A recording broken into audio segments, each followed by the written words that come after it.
The barrage of advertising that you and I have to endure every day would drive us bats if we believed everything that was told to us. We sort of have to know that advertising messaging is all full of exaggeration and hyperbole, and you got to sift through it, and you don't simply believe everything. You'll wait and see to see if this is really true. Is that the best soap in all the world? Does that scouring powder really kill all the other ones and is really the best? What do you use to swirl out the bowl in your bathroom? Is this really the stuff, or is maybe a better product? So we all have a kind of a bit of skepticism in us, just so that we don't believe every last thing we see on TV or read in the papers or read online or come blowing at us on the internet. In fact, it's kind of a little joke. It's kind of a meme right now. Like you say, well, it must be true. I read it on the internet, and then everybody laughs because we all know there's a lot of pure baloney on the internet. So it's kind of a good thing to be a skeptic, isn't it? To use that Greek concept, skeptomai. It actually was such a powerful concept in Plato's school of philosophy in Athens 3 centuries before Christ. There actually was an entire movement called the movement of the skeptics. It was a school of thought, and the people who followed that line of thinking just did not want to believe in the certainty of anything. They questioned everything. Now, the problem with questioning everything is that if you can't stop questioning, you never get anywhere. A question only really has usefulness if at some point you find an answer. If all you do is question everything, you end up confused and go in circles with your life. You can't trust anything. You cannot trust the statement, I love you, because the person might be lying to you or playing with you or manipulating you. You can't trust the stories of where you came from because they might be bogus. And you end up at the end of your life with no knowledge of anything. If you're so skeptical about everything, you question everything. So I encourage you to have a questioning mind and not just to swallow everything coming at you. But I'd like to talk today especially to the people who struggle with doubt because you're stuck at the halfway point. Just like the school of the skeptics in 300 BC, they asked a lot of questions but never got any answers because they said, there is no such thing as human knowledge. There's just guesswork and opinions. And in fact, human language is not even sufficient a vehicle to communicate one idea to another. It's all just a game. And some of you might be struggling with that in some aspects of your life. You might be there right now. You might have trouble trusting in some of the people around you because you've been burned before. You might have trouble trusting in God because you don't know for sure who God is and how He relates to your life. You might not be sure who you are. People might tell you one thing about what they see in you, other people tell you another thing. You might have some opinions, and then remember, Satan is whispering at you that you're trash and garbage, and you might as well just give up and have some fun and party like a rock star because there is no tomorrow.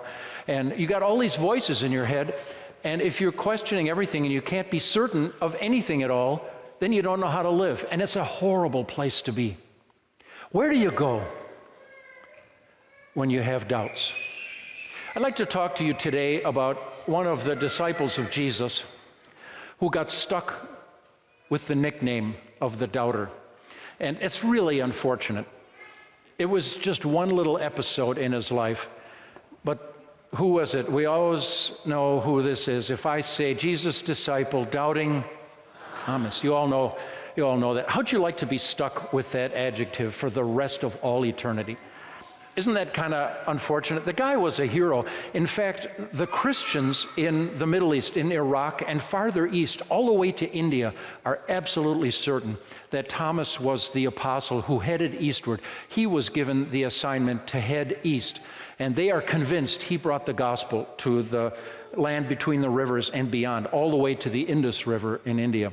They venerate the legends and stories of St. Thomas are now impossible to verify, so we can be a little skeptical about those stories. But what I'm saying is his lifetime of evangelistic service to the Lord doesn't get remembered. And the minute we think of Thomas, we think of a man who was paralyzed by doubt. And he should have known better, but the fact is, he doubted anyway. And I can't get too angry with him because I have my doubts too.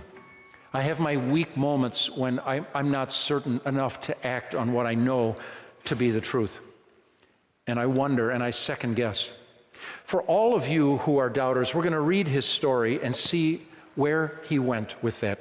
I'd like to invite you to take your Bible and turn to John chapter 20. And we're going to hear about resurrection appearance number 6. In those amazing 40 days after he rose from the dead, Jesus appeared 11 times to his friends and disciples. He did not waste any of his time on his enemies. He was done talking to the Pharisees and the Sadducees. They now had his word. They could deal with that. And they had what they knew what they needed to know. Jesus spent all his precious time when he would appear and then disappear again to his friends. The first 6 of those 11 were in Judea around Jerusalem. The next 4 were up in Galilee. He had told the disciples, go back home, you can go back to fishing, I'll come and see you up there. 4 different appearances up in Galilee, and then 1 more back down in Judea where he ascended from the Mount of Olives. You can arguably say there were 2 more appearances of Christ. One was to St. Paul, when he was on the road to Damascus and got a vision of Christ himself in all his glory, which was so bright it blinded him. And the Lord allowed him to stagger around in his own personal darkness for a little while until he took the blinders off his eyes and let him see again. This was his conversion moment.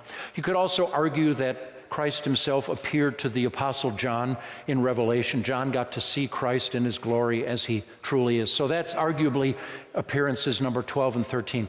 But this is number 6, the last of the Judean appearances, and it happened a week after Easter. Now you got to understand that Thomas was not there on Easter Sunday. Who knows where he was? We have no idea.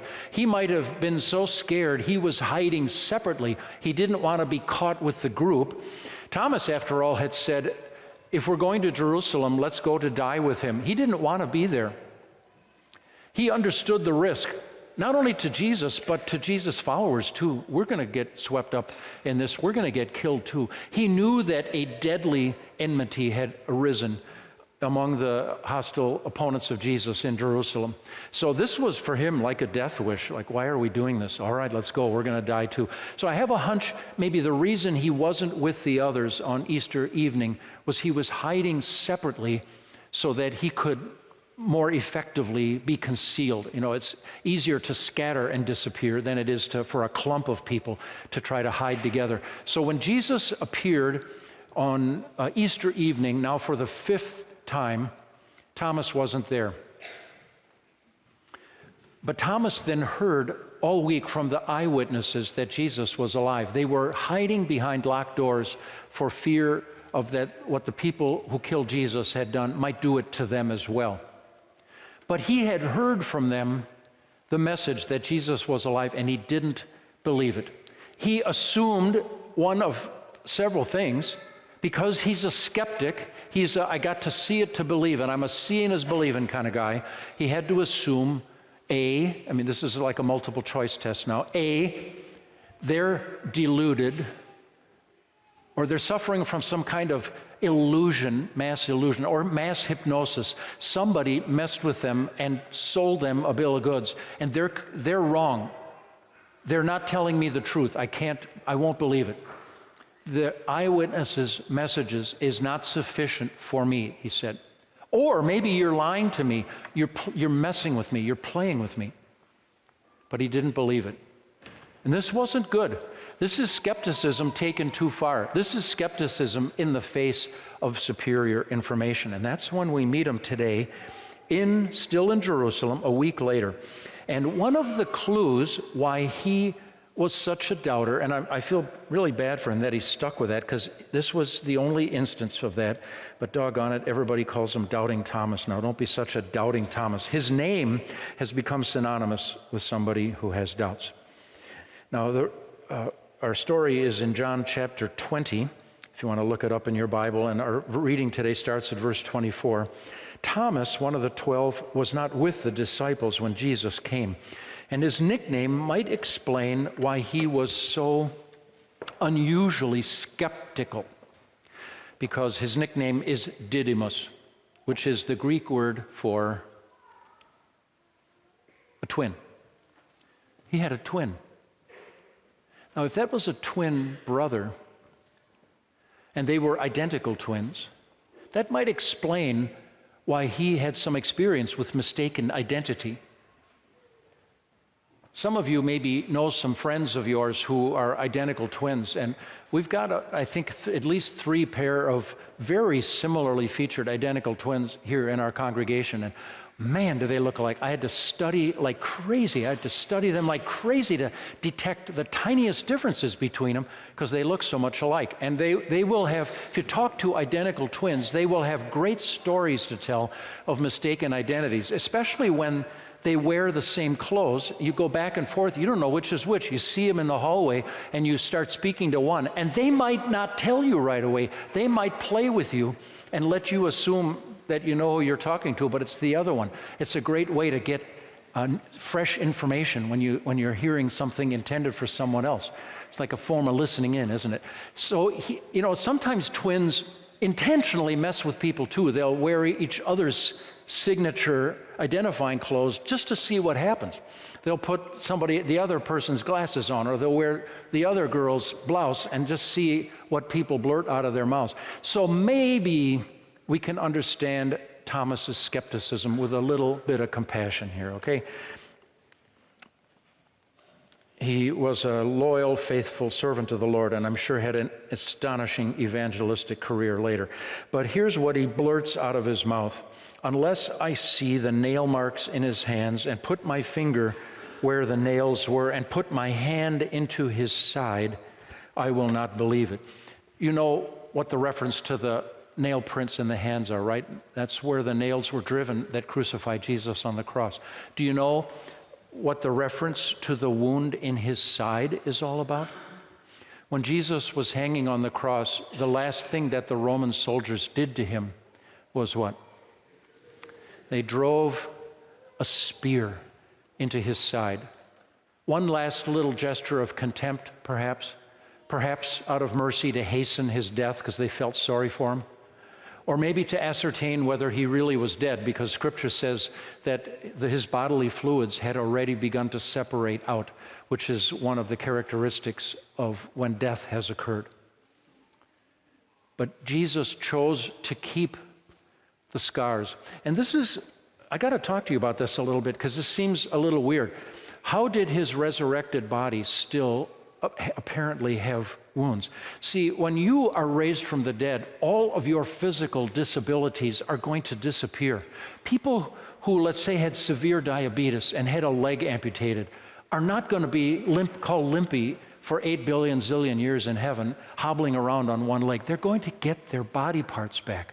All of y'all with bad teeth, missing teeth, or you hardly got an original one of your own in your head, you're getting your choppers back. Those of you who have no use for a comb are going to need a comb again in heaven. This is so cool. All of us with glasses can just take them and fling them like that. All of you with those contact lenses sitting on top of your eyeballs day after day can just take them and ding, won't need you anymore. Goodbye forever. All of you who have to watch what you eat because of all your million dietary problems will be able to chomp down on the food you like again, because you're not going to have these dietary disabilities. Those of you whose organs of sense have been damaged or maybe completely wrecked, your vision reduced, or maybe you're blind, people who have had hearing loss, or maybe are totally deaf, you're going to be whole again. So this is kind of funny. What I suggest to you is that Jesus made an exception in this case for these particular wounds. We're not going to be raised back up with all the damage done to us during our lives. We'll be raised up whole and perfect again.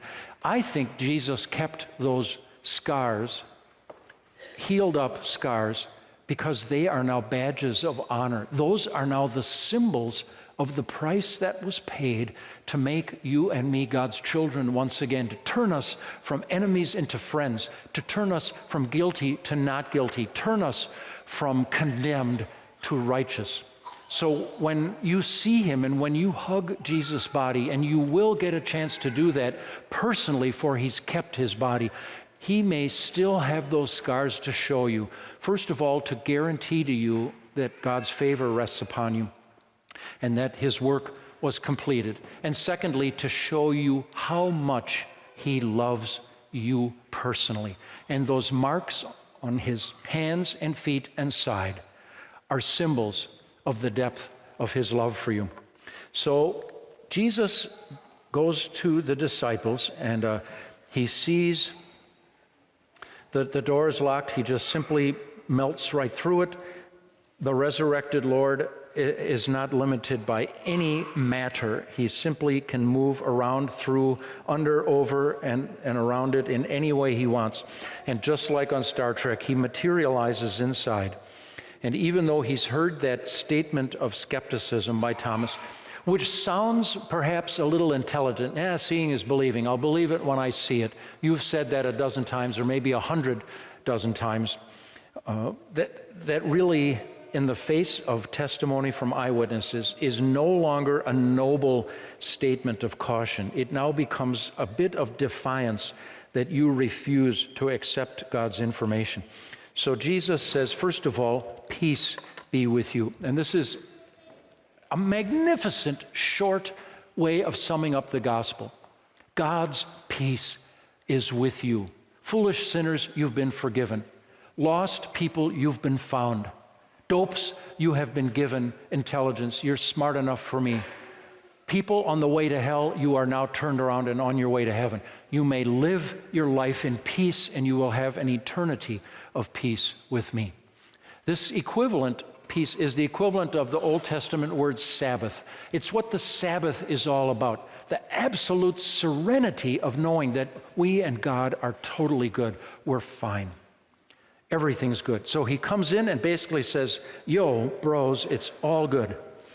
That's sort of a little bit of hip-hop translation today. Then he said to Thomas, okay, buddy, seeing is believing, Ed. All right, put your finger here. Let's get this over with. Go ahead, touch the scars. Here you go, buddy. You want to see the wound in my side? Okay, I'll let you see it. Thomas now felt about this tall. He's going, oh, man, what an idiot. He says, my Lord and my God, I am such a fool. And Jesus gave him a little spanking, not so much because he was an idiot, because we're all idiots, but because it was going to be his job to expect other people to believe what he didn't want to believe. Do you see how ironic this is? He was going to be a professional evangelist, and as an eyewitness, he was going to expect people who hadn't seen the real risen Christ to believe his message, but he himself wouldn't do that. So this was a painful growth moment for Thomas, as he was slowly being turned into and schooled into being the man Jesus needed him to be. Jesus said, because you've seen me, you've believed. Blessed are those who have not seen and yet have believed. Then Jesus left them again. He met them 4 more times in Galilee, and the 5th time they came back down to Judea, and he rose away from their presence. So where do you go with your doubts? John has your answer for you in the last paragraph. This is a parenthetical remark from John. This is not part of the story of Thomas. This is John looking up from his storybook, and he's looking at you. Listen to what he says. Jesus did many other miraculous signs in the presence of his disciples, which are not recorded in this book. But these are written, why? These are written down so that you may believe. It's as though he's looking up and he's looking ahead, and the you is you. Yeah, seriously, the you is you. He's talking straight to you. These are written so that you may believe that Jesus is the Christ, the Son of God. And here's the so what. Why does that matter? That by believing you may have life in his name. Have life now so you can enjoy your time on this earth without fear. You may be completely at ease and at peace with yourself, with people around you, and with your God. And that you may live joyfully with him forever in heaven. Where do I go with my doubts? To what has been written. That will banish your doubts. You are not going to be given the opportunity to put your finger into the scars where the nails pierced the sacred, beautiful hands of Jesus himself. What you can do, though, is hear the witness, hear the testimony of the eyewitnesses. And when you do hear that, the magic happens and your doubts are banished. And in their place, you will find the faith that you need.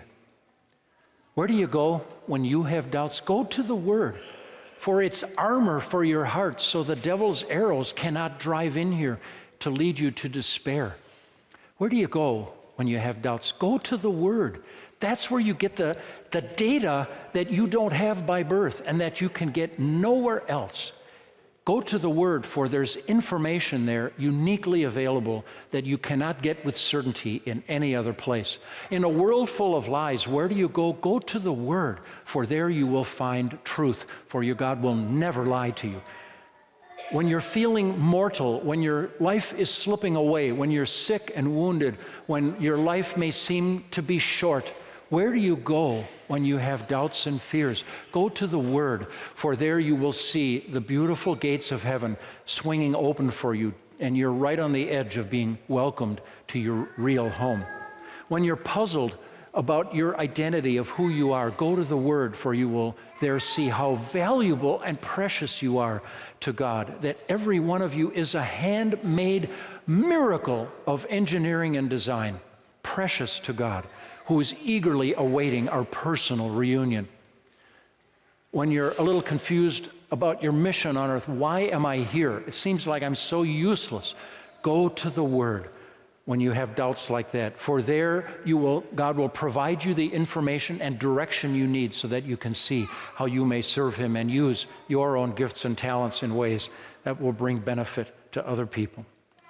When Satan seems so big and strong and you seem so small and weak, when you have doubts that you can keep going, when you have doubts that you can handle the load that God has allowed to be put on you, go to the Word, for there you will find strength and confidence that you cannot generate or synthesize for yourself. Go to the Word, for these words are written that you may believe that Jesus is the Christ, the Son of God, and that by believing, you may have life in His name. This is good news for the people of God. Let everybody say, amen.